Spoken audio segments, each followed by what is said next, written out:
Hello, my name is Michael Uyttebroek, and I would like to do a short presentation on death and dying.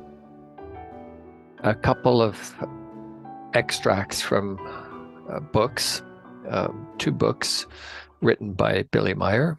The first book being The Way to Live, and the second book being Wiedergeburt, Leben, Sterben, Tod und Trauer, this book right here. I don't know if you can see it, but it isn't yet available in English, but it will be. Anyway, some interesting passages from both those books, so I hope you enjoy this.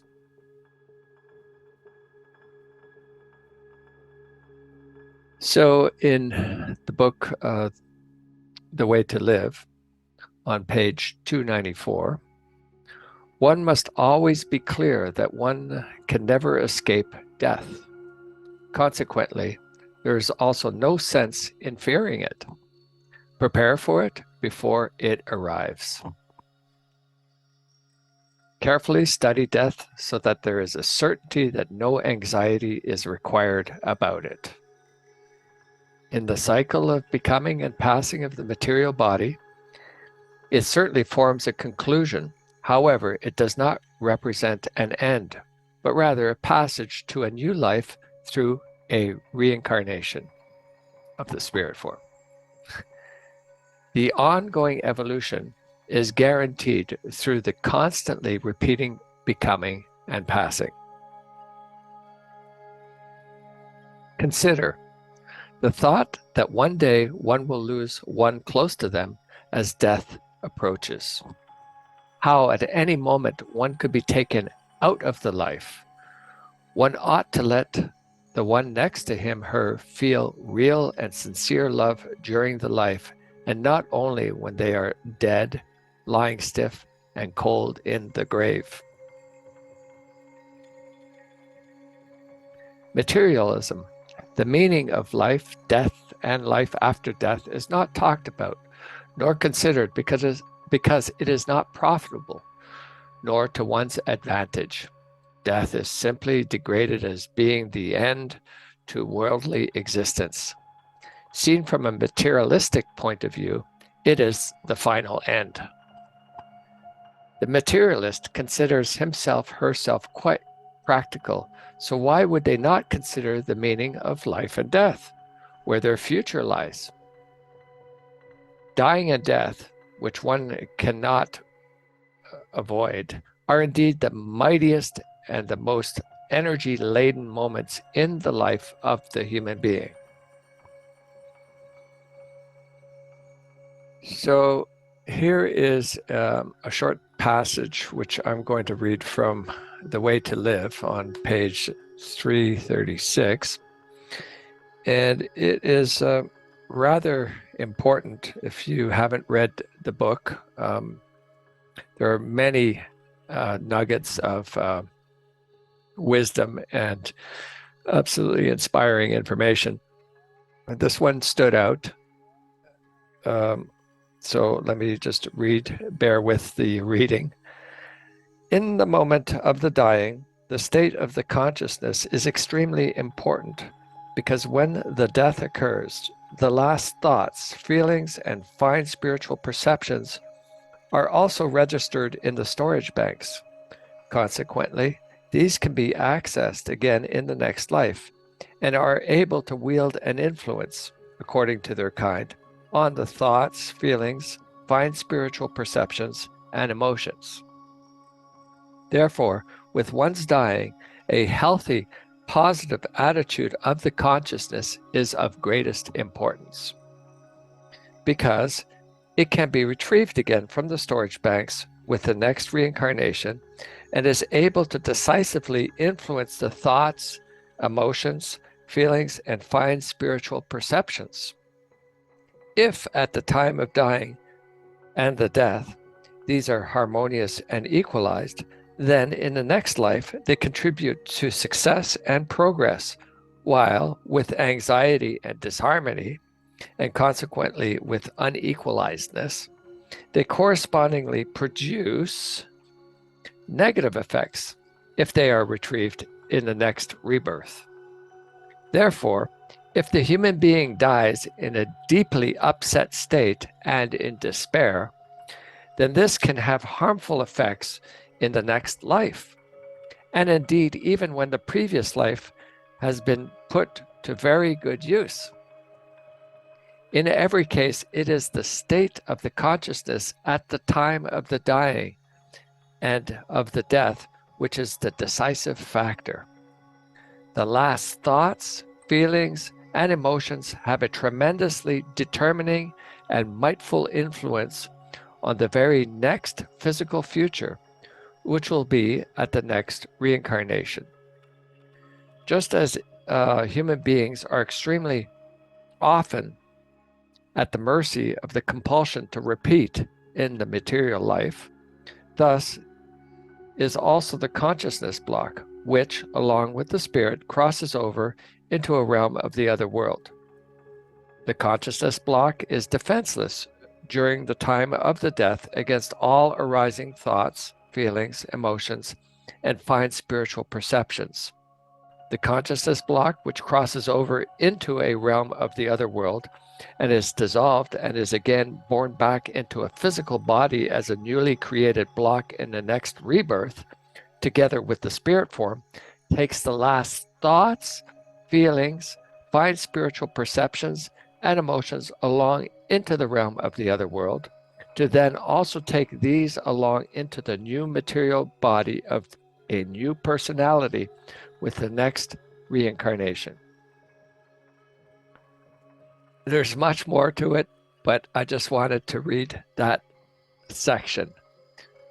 Certainly, I do recommend the book The Way to Live by Billy Eduard Albert Meier. And here are some excerpts from Rebirth, Living, Dying, Death, and Sorrow by Billy.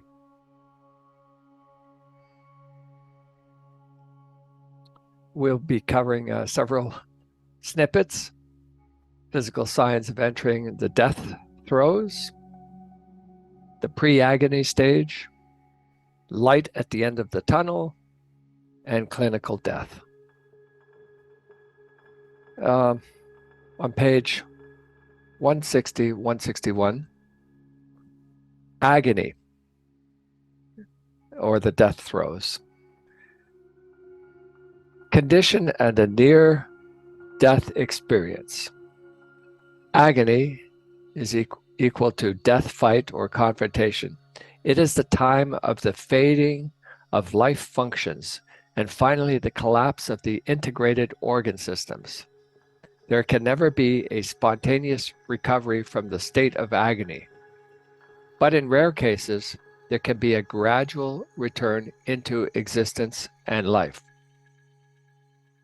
General signs of agony are acutely pale, cool nose, projecting jawline, cool ears, pale gray skin, possible cold sweat on the forehead, loss of consciousness, dwindling pulse, and possibly heavy snoring breathing.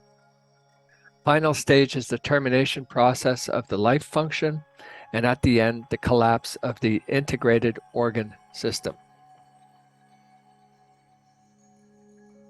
The pre-agony stage, the dying experience arises when one transitions into the pre-agony state.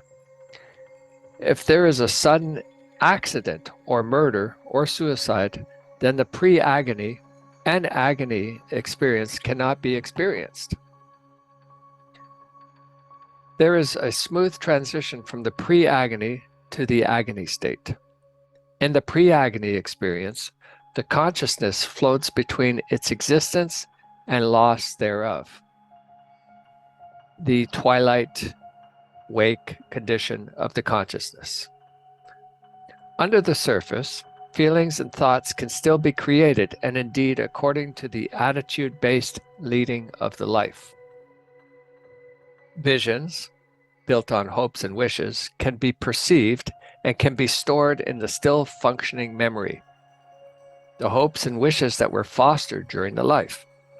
These visions are steered by the thoughts and feelings through the imagination.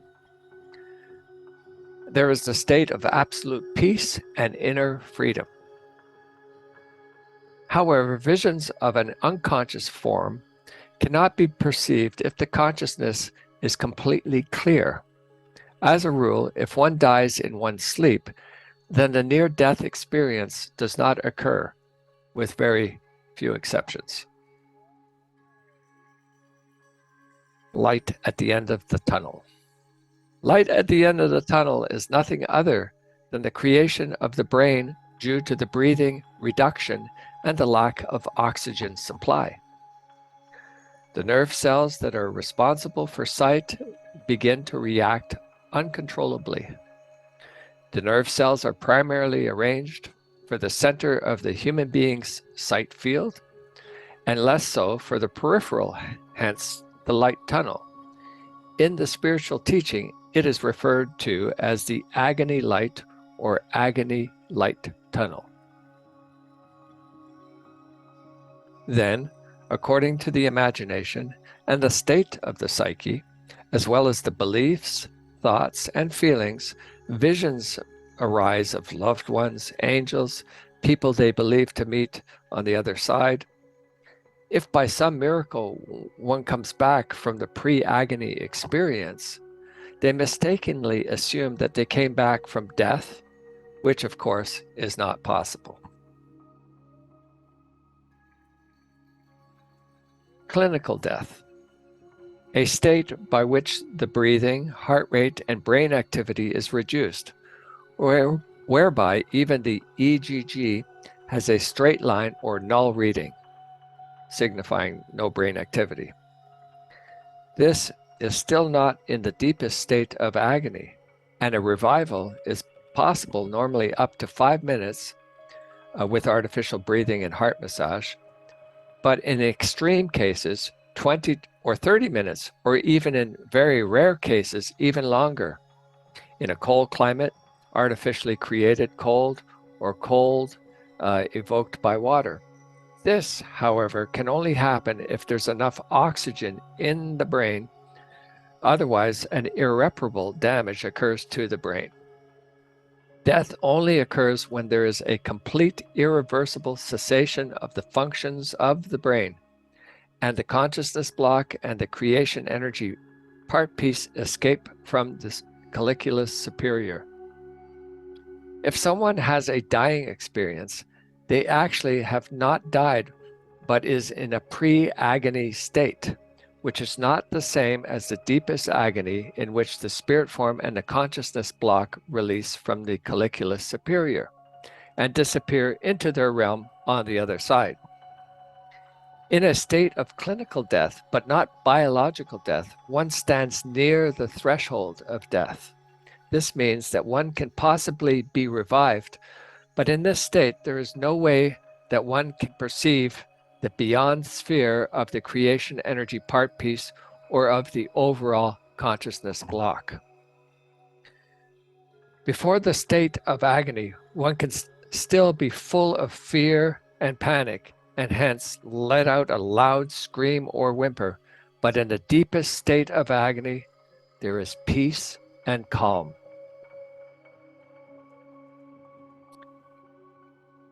And with that, I say thank you, and until the next presentation, Salome.